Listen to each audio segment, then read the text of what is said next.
तो मैं आप लोगों को ये बात समझाने के लिए, बहुत अहम बातें हैं ये समझाने के लिए बता रहा हूं कि बुद्ध ने जब ये प्रचार वो करते थे तो अपने प्रचार में बातें साधारण लोगों को समझाने के लिए जातक कथाओं का उपयोग करते थे, समझाने के लिए, क्योंकि साधारण लोग होते थे तो उनको समझाने के लिए जातक कथाओं का उदाहरण देते थे। उसमें एक जातक दशरथ जातक है। उस दशरथ जातक में राम भी है। बहुत सारे लोगों को ये मालूम नहीं है। उस दशरथ जातक में यानी उसमें राम भी है, उसमें सीता भी है। दशरथ जातक में तो वो दशरथ जातक जो है वो मौर्य के पहले है, उसके बाद मौर्य है। और मौर्य की प्रतिक्रांति ईसा पूर्व 185 को होने के बाद में और कई, अगर इसका हम सालों में अध्ययन करें तो लगभग 800 साल के बाद, बुद्धा के 800 साल बाद रामायण लिखी गई। ब्राह्मण लोग प्रचार करते हैं प्राचीन प्राचीन प्राचीन, हमारा ये ग्रंथ बहुत प्राचीन है, बहुत प्राचीन है। अबे कितना प्राचीन है भाई यार, कितना प्राचीन है, बुद्ध के पहले है। तो रामायण जो है वो 800 साल बाद, बुद्ध के 800 साल बाद। तो मेरे पास तो दो ही डॉक्यूमेंट्री एविडेंस थे कि वाल्मीकि रामायण में 2 जगह श्लोक हैं बुद्ध के विरोध में। 2 श्लोक है बुद्ध के विरोध में। यदि वाल्मीकि रामायण बुद्ध के पूर्व लिखा होता तो फिर बुद्ध के विरोध में 2 श्लोक वाल्मीकि रामायण में कैसे आता? बराबर। इसका मतलब है तो बाद में मुझे जानकारी मिली कि वो 2 बार नहीं 16 बार रामायण में 16 जगह पर 16 संदर्भ है बुद्ध के रेफरेंसेस। इस पर रिसर्च हुआ, अंग्रेजों ने रिसर्च किया। और एक जानकारी की बात आपको बताता हूं, संस्कृत भाषा के जितने अंग्रेज पंडित हैं उतना ब्राह्मण नहीं है। संस्कृत भाषा के जो पंडित है वो ज्यादा बड़े पंडित अंग्रेज है। और वो अपने यूनिवर्सिटी में दुनिया की जो 10 ऑक्सफोर्ड यूनिवर्सिटी, हार्वर्ड यूनिवर्सिटी, ये दुनिया की जो 10 यूनिवर्सिटी में से है, उसके हेड ऑफ डिपार्टमेंट जो है वो संस्कृत भाषा के वो अंग्रेज है। और वो इन लोगों से कई ज्यादा पंडित है संस्कृत भाषा के। तो उन लोगों ने बहुत सारा रिसर्च किया। तो रामायण में 16 बार संदर्भ आता है। पहले मुझे 2 ही संदर्भ मालूम था, अभी नया रिसर्च है तो उससे पता चल जाता है कितना प्राचीन है, कौन प्राचीन है। इसका दूसरा अर्थ यह होता है कि रामायण की अगर मूल कथा अगर देखा जाए तो वो जातक कथा है, दशरथ जातक है। दशरथ जातक से चुराई है। तो रामायण चौर्य कर्म है, ज्यादा शुद्ध हो गया शायद ये चौर्य कर्म। आसान बताता हूं, चोरी का काम, ये चोरी करके रामायण लिखा गया है। आप लोगों को समझ में आने के लिए एक बात बताता हूं। बुद्ध गृह त्याग करते हैं, ये तो मालूम ही है आप लोगों को, बुद्ध के कम से कम जो अनुयायी है। राजा है बुद्ध जो है, तो रामायण में राम भी राजा है, और रामायण में राम को भी गृह त्याग करना पड़ता है, ये भी कहानी रामायण में है। अभी समझ में आ रहा है? आपको समझाने के लिए एक उदाहरण दे रहा हूं कि चोरी कैसे कैसे, यानी उधर गृह त्याग है, इधर भी है। इधर राम राजा था, उधर बुद्ध राजा थे, इधर राम भी राजा है। उदाहरण के लिए आपको पता चले। तो ऐसी बहुत सारी बातें जो है चोरी करके, मूल कथा तो दशरथ जातक है, और वो रामायण लिखने के 800 साल पहले की है। कुछ लोग तो कहते हैं जातक कथाएं बुद्ध पूर्व है, कुछ लोग तो ये भी कहते हैं बुद्ध तो प्रवचन में जातक कथाओं का अपने प्रचार के लिए, अपने सिद्धांतों का प्रचार करने के लिए, उदाहरण देने के लिए जातक कथाओं का उपयोग करते थे। तो इस तरह से इन बातों को हम लोगों को समझना बहुत ज्यादा जरूरी है कि ये लोग जो प्राचीन प्राचीन कहते हैं तो प्राचीन नहीं है। और रामायण चौर्य कर्म है, चोरी है। महाभारत जो है वो 31 जातक कथाओं की चोरी है। 31 बराबर है विलास। महाभारत थोड़ा बड़ा है, रामायण थोड़ा छोटा है। तो महाभारत बड़ा क्यों हो गया जानते हो? जब अंग्रेज आए थे तब भी महाभारत लिखना जारी ही था। किसी को पता है? आप लोग एक बात बता रहे हो भाई। हाँ, महाभारत का लिखने का काम अंग्रेज आए तब भी लिखना जारी ही था। अंग्रेजों ने भांडारकर को बुलाया, अरे बंद करो भाई, है बंद करो अभी, ये पैसे लो। और जो अलग अलग राम महाभारत की कॉपियां है, आप खुद ही ब्राह्मण उसकी एक प्रमाणित कॉपी तैयार करो, आप ही करो, आपको जो ठीक लगता है करो, ये पैसा लो और बंद करो। वो अंग्रेजों ने बंद करवाया।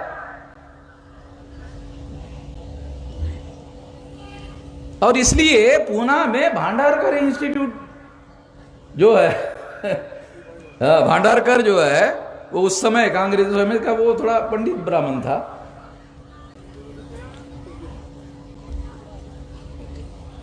तो इनकी बहुत सारी बातें देखो, इनको ये चोरी क्यों करना पड़ा? यहां के है नहीं, विदेश के है, यहां का कुछ है नहीं उनका। जमीन के ऊपर ऊपर से चल के आए, खोदो तो इनका कुछ भी नहीं मिलता, सब बुद्ध का मिलता है। अच्छा, इनकी हड्डी भी क्यों नहीं मिलती?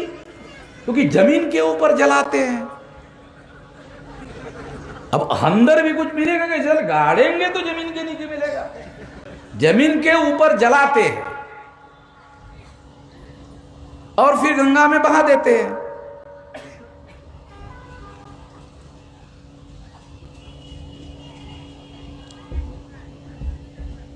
आप सुनकर हैरान हो जाओगे कि अयोध्या, ब्राह्मणों ने प्रचार किया कि अयोध्या राम की जन्मभूमि है, प्रचार किया उन्होंने। तो जो राम लला है, लला समझते, बच्चों को माँ बाप जो है प्यार से लल्ला बोलते, लल्ला इधर आ जा लल्ला। ये नॉर्थ इंडिया में लल्ला शब्द जो है बोलने का रिवाज है, बच्चे को लल्ला बोलने का। तो ये जन्मभूमि बताने के लिए ब्राह्मणों ने राम लला ये शब्द प्रचार में लाया, यानी छोटा राम, यानी जन्मभूमि है इसलिए वो छोटा है। तो राम की जो छोटी मूर्ति है वो फिर अयोध्या में मिलनी चाहिए क्योंकि वहां जन्म हुआ। तो वो मूर्ति भी गोरखपुर से लाई गई। मतलब इतने झूठे लोग हैं। अरे तुम कह रहे हो अयोध्या में जन्म हुआ तो वो राम लला जो है उसकी मूर्ति अयोध्या में मिलनी चाहिए, तो वो भी उनको गोरखपुर से लाना पड़ा। वो है नहीं क्योंकि वो अयोध्या साकेत है। अयोध्या अयोध्या नहीं है, अयोध्या साकेत है। 3000 लोगों का, भिक्षुओं का संघाराम था, छोटा मोटा संघाराम नहीं था।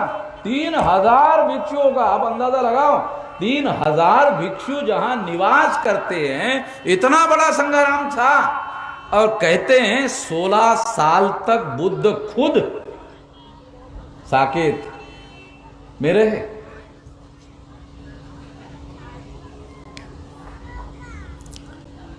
तो ये जो लोग हैं ये सारी बातें झूठ झूठ और झूठ। दूसरा, ये और एक बात प्रचार करते हैं। अभी हमारे इन्होंने धम्मपद का एक श्लोक बताया, वैर से संबंधित बात बताई, तो उसमें सनातन शब्द आया है। धम्मपद में सनातन शब्द आया। और रजनीश ने एस धम्मो सनातनो नाम का एक किताब भी लिखा। ये धर्म सनातन है, ऐसा लिखा है, किताब है। तो ब्राह्मण लोग अपने धर्म के लिए प्रचार करते वक्त सनातन धर्म ये शब्द प्रयोग भी करते हैं। और बनते लोगों को मालूम होगा कि ब्राह्मण लोग सनातन धर्म शब्द का प्रयोग करते हैं कि हमारा जो धर्म है वो कौन सा धर्म है? सनातन धर्म है, ऐसा कहते हैं। ये सनातन शब्द भी चुराया हुआ है। ये सनातन शब्द जो है ये भी ब्राह्मणों का नहीं है, ये भी चुराया हुआ है। यानी ज्यादा जब चोरी की जाती है तो उसको डाका बोलते हैं। तो अभी मैं इसको चोरी के बजाय ये डाका डालने की बात जो है कहना चाहूंगा, क्योंकि एक चोरी नहीं, 1 2 3 बहुत सारी बातें डाका डालने का काम किया है।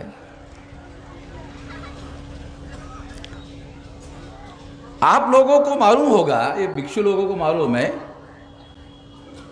वर्षावास होता है 4 महीने का होता है ना। तो ब्राह्मणों ने वहां से क्या चुराया देखो। आप लोगों को, हम लोगों को बताना चाहिए, आप बताते नहीं हो, हम लोगों को ज्ञान देते नहीं हो। ब्राह्मण लोग नहीं, हम ये नहीं कर सकते, वो नहीं, क्यों? चतुर्मास है। तो ये चतुर्मास भी जो है ये बुद्धा का चुराया हुआ है। डॉक्यूमेंट्री बता रहा हूं।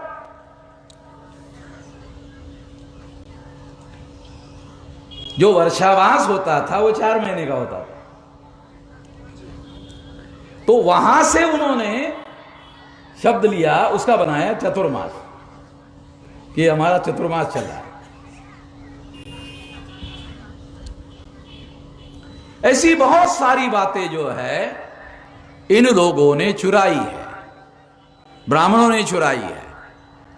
और ये चुराई हुई बातें जो है वो एक तरफी पाबंदी लगा दी कि आपको पढ़ने का अधिकार नहीं होगा।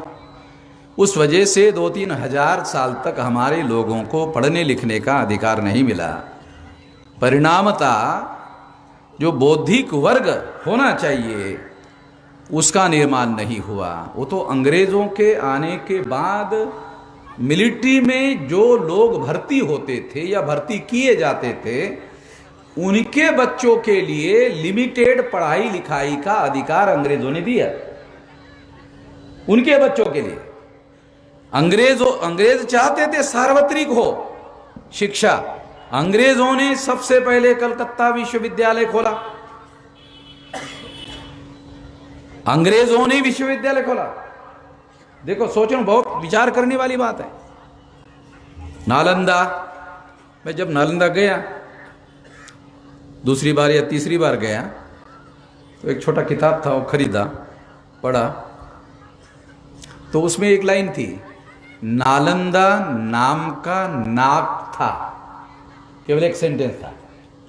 तो मुझे समझ में आया कि नालंदा ये जो नाम है, कोई व्यक्ति संपन्न रहा होगा और उसके पास बहुत बड़ी जमीन रही होगी, पैसे वाला रहा होगा, और ये जमीन उसने दान दिया होगा, इस वजह से उसका नाम जो है नालंदा पड़ा होगा, क्योंकि वो एक सेंटेंस से मुझे ये बात समझ में आई। ये जो मुचलिंद नाग, अगर आप गया में जाओगे, बोध गया में, तो उसको सांप दिखाया गया। ये जितने नाग है ये सांप नहीं है। बुद्ध की मूर्तियों के ऊपर कहीं कहीं ऐसा छत्र धारण किया हुआ नागों का दिखाई देता है। कई बुद्ध की मूर्तियां हैं जहां नागों ने छत्र धारण किया हुआ है। तो छत्र धारण किया हुआ है, इसका एक अर्थ यह होता है कि नागों ने बौद्ध धर्म को राजाश्रय दिया, ऐसा एक अर्थ निकलता है छत्र धारण करने का। देखो शब्द, देखो जो पुरातत्व होता है, मैं पुरातत्व का ज्ञानी नहीं हूं, मगर मैं सारे विषयों का थोड़ा थोड़ा अभ्यास करते रहता हूँ। इतिहास मेरा बहुत प्रिय विषय है, और इतिहास से आगे इंडोलॉजी जिसे प्राच्य विद्या कहते हैं, उसको हिंदी में इंडोलॉजी को प्राच्य विद्या कहते हैं। तो ये प्राच्य विद्या की बातें हैं जो मैं आपको थोड़ा समझा रहा हूँ। तो ये बातें जो है, इससे हमें अपना इतिहास जो है वो पता चलता है, इससे जानकारी मिलती है, इससे समझ में आता है कि इन्होंने, ये नागों ने बौद्ध धर्म को राजाश्रय दिया था। तो ये ऐतिहासिक बात है, क्योंकि ये जो मौर्य साम्राज्य है नाग लोगों का साम्राज्य है, तो इन्होंने राजाश्रय दिया है, ये तो हिस्टोरिकल बात है। और नाग लोगों का जो साम्राज्य था वो अफगानिस्तान और अफगानिस्तान से आगे भी फैला हुआ था। तो मैं कभी भी जो मौर्यों का जो नक्शा है ना, भारत का मौर्यकालीन, जब आप पढ़ो आपको मौर्यकालीन भारत का नक्शा, तो उसमें अफगानिस्तान मौर्यकालीन भारत में दिखाई देता है। तो अगर अफगानिस्तान का कोई आदमी आज के तारीख में भारत में निवास करता है तो मैं उसको भारतीय ही मानता हूँ। ब्राह्मण उसको विदेशी कह सकते हैं, मगर वो विदेशी नहीं है। तो ब्राह्मणों की वजह से ये भारत का नक्शा जो छोटा हो गया, मौर्य का जो इतना विशाल भारत था वो तो ब्राह्मणों की वजह से छोटा हो गया। भारत का जो भौगोलिक नक्शा है वो जो छोटा हो गया वो ब्राह्मणों की वजह से हो गया। इस वजह से ब्राह्मणों पर देशद्रोह का आरोप लगाया जा सकता है। मैं अभी लगा नहीं रहा हूं, मगर लगाया जा सकता है। क्योंकि कभी कभी मैं सोचता हूं कि जो देश के मूल निवासी ही नहीं है उस पर देशद्रोह का आरोप कैसे लगाओ। कभी कभी ये भी मेरे दिमाग में आ जाता है। तो इसलिए मैं दुविधा में फंसा हुआ कि देशद्रोह का आरोप लगाऊं कि नहीं लगाऊं। अब जब ये मूल निवासी ही नहीं है तो देशद्रोह का आरोप लग नहीं सकता, कुछ और लगाना पड़ेगा। उससे बड़ा क्या है? उससे बड़ा आरोप है तुम मूल निवासी नहीं हो। देशद्रोह से बड़ा आरोप है ये देशद्रोह से ज्यादा बड़ा आरोप है, और उससे बहुत डर लगता है उनको। जब हमारा एक आदमी काम ले, ब्राह्मण को जय भीम कहता था, जय भीम देशपांडे साहब, जय भीम कुलकर्णी साहब, तो काही जय भीम म्हणत नव्हता तो ब्राह्मण। मग एक दिवस त्या कांबळेनी त्या देशपांडेला आणि कुलकर्णीला म्हटले, जय मूल्यमासी देशपांडे साहेब। दुसऱ्या दिवशी देशपांडे त्याच्याकडे आला, अरे कांबळे, बाबासाहेबांनी किती तुमच्यासाठी आयुष्य संपवलं आणि भुललात तुम्ही जय भीम म्हणणं। अलग लक्षात किती महत्वाची गोष्ट सांगतोय। त्याला वाटलं चायला जय भीम ठीक आहे, जय मूल्यमासी भयंकर। आमच्या लोकांना, बऱ्याच लोकांना समजत नाही। ब्राह्मणांना जे समजतं ना ते आमच्या लोकांना फार कमी समजते। लगेच ब्राह्मण दुसऱ्या दिवशी आला. अरे काय बाबासाहेबांनी आयुष्य झिजवलं आणि त्याचं नाव तू घेणं बंद करून टाकलं. तो ऐसी बहुत सारी बातें हैं जिसे हम लोगों को समझना बहुत ज्यादा जरूरी है. बुद्ध के नाम के रेफरेंस में भी, बुद्ध के भी बहुत सारे ऐसे नाम, अमिताभ जो है ना, अमिताभ बच्चन, ये अमिताभ बुद्ध का नाम है. ये जितने भी बड़े, जब विदेश से कोई आता है ना तो प्रधानमंत्री फिर गांधी को हटा देते हैं, बुद्ध को रखते हैं. जब विदेशी मिलते आता है तो उस समय बातचीत करते वक्त बुद्ध की मूर्ति रखते हैं, क्योंकि उधर जो है ये रामायण के जो पात्र हैं या महाभारत के जो पात्र हैं उसको वो पौराणिक मानते हैं, और पौराणिक पात्रों को हिस्टोरिकल नहीं मानने की परंपरा है विदेश में, वो हिस्टोरिकल नहीं मानते. तो ये बहुत महत्वपूर्ण बात है कि दशरथ जातक में जो राम है वो बोधिसत्व राम है. दशरथ जातक में जो राम है वो बोधिसत्व राम है. तो ये हम लोगों को समझने के लिए बहुत ज़्यादा ज़रूरी है, जानने और समझने के लिए बहुत ज़्यादा ज़रूरी है. तो ये कुछ छोटी छोटी बातें मैं आपको बता रहा हूँ. जब कोई आदमी मर जाता है तो महाराष्ट्र में और कई जगह जो पीछे चलने वाले लोग हैं वो उसको कहते हैं राम नाम सत्य, राम नाम सत्य, राम नाम सत्य, ऐसा कहते. बंगाल में मैंने देखा, बंगाल में ऐसा नहीं कहते. बंगाल में लोग बोलते हैं हरि बोल, हरि बोल, हरि बोल, वहाँ हरि बोल बोलते हैं. तो फिर हमारी चर्चा हुई तो पता चला हरि भी बुद्ध का एक नाम है. तो ये परंपराएं किस तरह से हमारे जीवन में, हमारे आचरण में बहुत सारी, और ये जो पंढरपुर के साथ जुड़ा हुआ जो लिटरेचर लिखा जाता है उसमें हरि शब्द आता है, हरि भक्त पराय ऐसा शब्द आता है. तो जो वो जो नामदेव थे, संत नामदेव, वो उस मंदिर के अंदर गर्भगृह में जाते थे. गर्भगृह में उन्होंने खुद मूर्ति अपने आंखों से देखी, नामदेव ने अपने आंखों से देखी. अपने आंखों से जो देखा वो उसका अभंग लिखा, आंखों देखा. तो वो आंखों देखा जो लिखा उसके आधार पर अभंग लिखा. तो उसमें उन्होंने लिखा बुद्ध, बुद्ध लिखा हुआ है. तो इस तरह से ऐसी बहुत सारी बातें यदि हम लोग समझते हैं, जानते हैं. अभी एक रामायण में कथा है. राम जब 14 साल का वनवास भोग कर जब अयोध्या आए तो अयोध्या वासियों ने उनको दिए जलाकर उसका स्वागत किया. हिस्टोरिकल एविडेंस ये है कि बुद्ध ज्ञान प्राप्त करने के बाद जब अपने कपिलवस्तु अपने गांव आए तो इतिहास में पहली बार, क्योंकि रामायण तो 800 साल बाद की कहा था, वो पहली बार सारे कपिलवस्तु के लोगों ने दिए जलाकर बुद्ध का, ये कहानी भी चुराई हुई है. अब कितनी चुराने की कहानियां आपको मैं बताते रहूं, आप थक जाओगे, मैं भी बोलते बोलते थक जाऊंगा. तो ये केवल चोरी का काम नहीं है, ये डाका डालने का काम है. तो इन लोगों की जो संस्कृति है जिसे वो बहुत महान कहते हैं, तो इसे महान नहीं कहा जा सकता. जिस संस्कृति ने छूने लायक लोग नहीं हैं ऐसे अछूत पैदा किए, फिर भी वो संस्कृति महान है, तो महान तो नहीं कहा जा सकता. जो फैक्ट्री बहुत बढ़िया होगी उसी से बढ़िया माल पैदा होगा.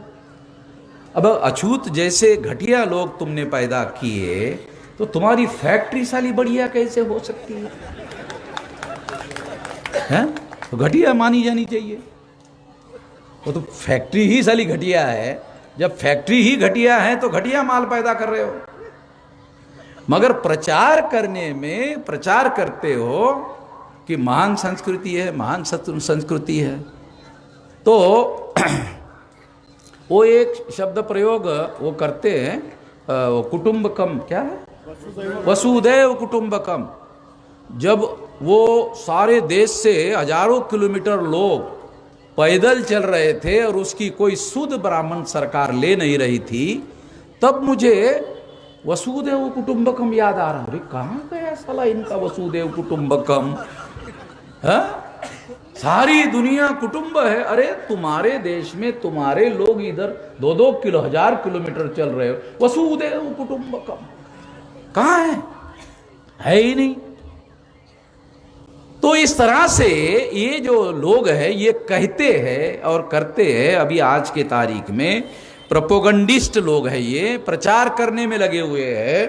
तो इस प्रचार को हम लोगों को समझना बहुत ज़्यादा ज़रूरी है, जानना बहुत ज़्यादा ज़रूरी है। इसलिए ये बात मैं आपको बता रहा हूँ।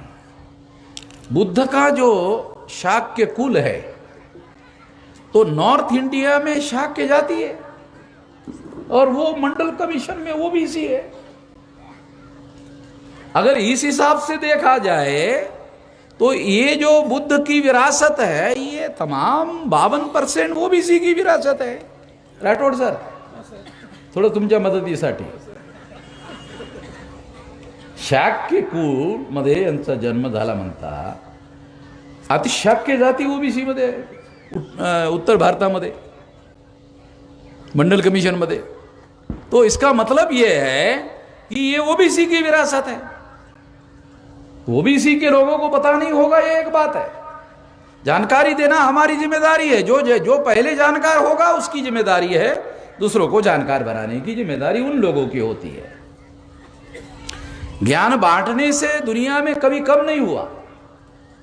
यूनिवर्सिटी जब लोगों को ज्ञानी बनाती है तो वो ज्ञानी बने हुए लोग दुनिया में ज्ञान का प्रचार करते रहते हैं और ज्ञान बढ़ता रहता है। ज्ञान बढ़ाने से, ज्ञान का प्रचार करने से या ज्ञान देने से दुनिया में ज्ञान कभी कम हुआ नहीं, वो बढ़ता ही रहता है।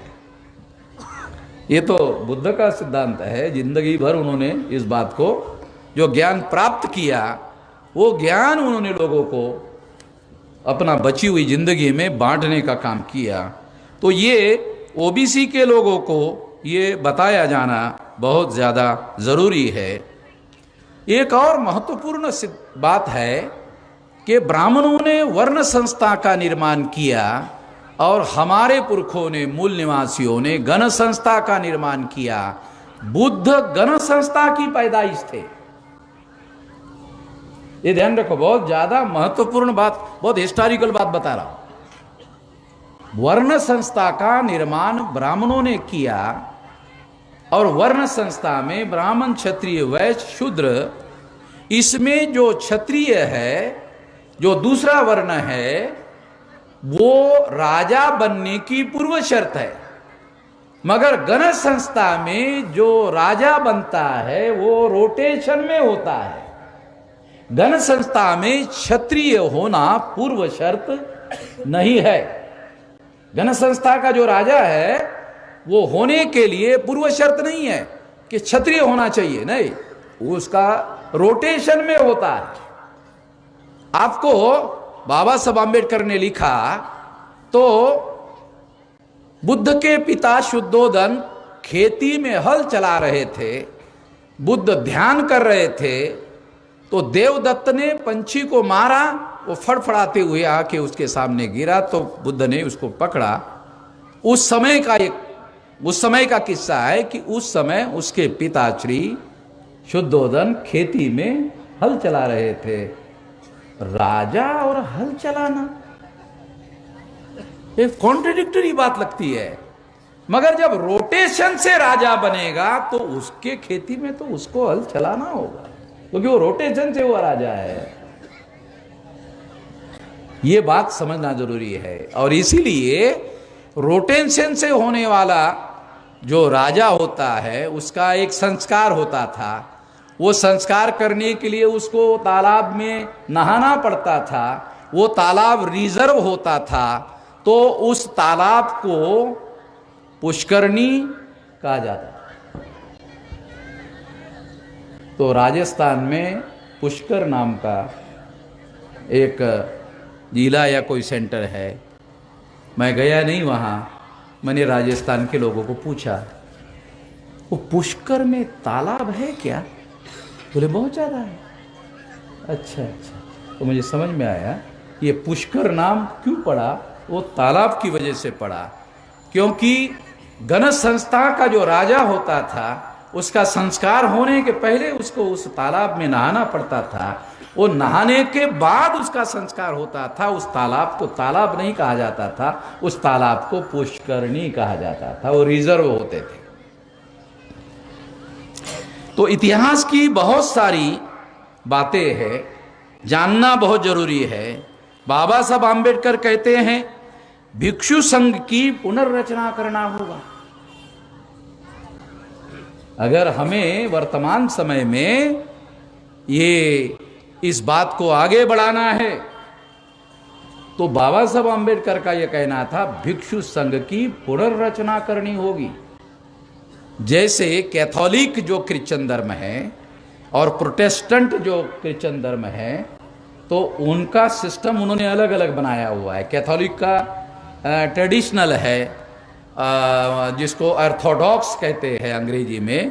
प्रोटेस्टेंट जो शब्द है वो प्रोटेस्ट नाम का जो अंग्रेजी शब्द है, उन्होंने उसके खिलाफ प्रोटेस्ट किया। जैसे हमने मोर्चा निकाला तो अंग्रेज लोग होते तो बोलते प्रोटेस्ट किया, हम मराठी या हिंदी है तो बोलते प्रोटेस्ट, हमने मोर्चा निकाला। तो ये प्रोटेस्टेंट जो आया हुआ है ये वहाँ से आया है।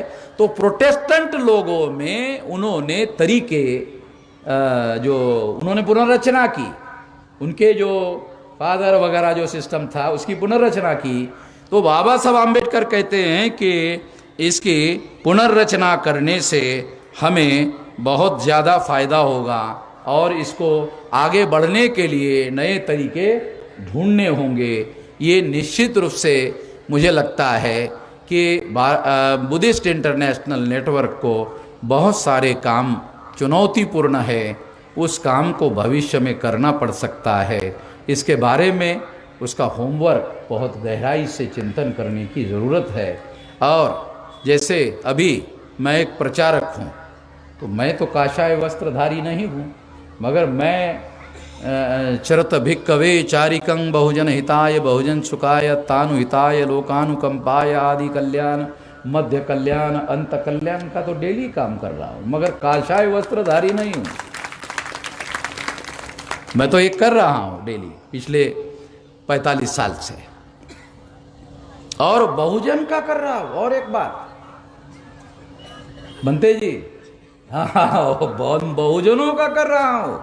बुद्ध ने जो कहा ना, अरे नाही नाही वामन मेश्राम ते काय बुद्धाचं काय करत नाही बाबा, बाकी सर्व करते पण बुद्धाचं नाही करत। असं लक्षात माझ्यावर काय आरोप आहे, आपल्या लोकांची जी समज आहे।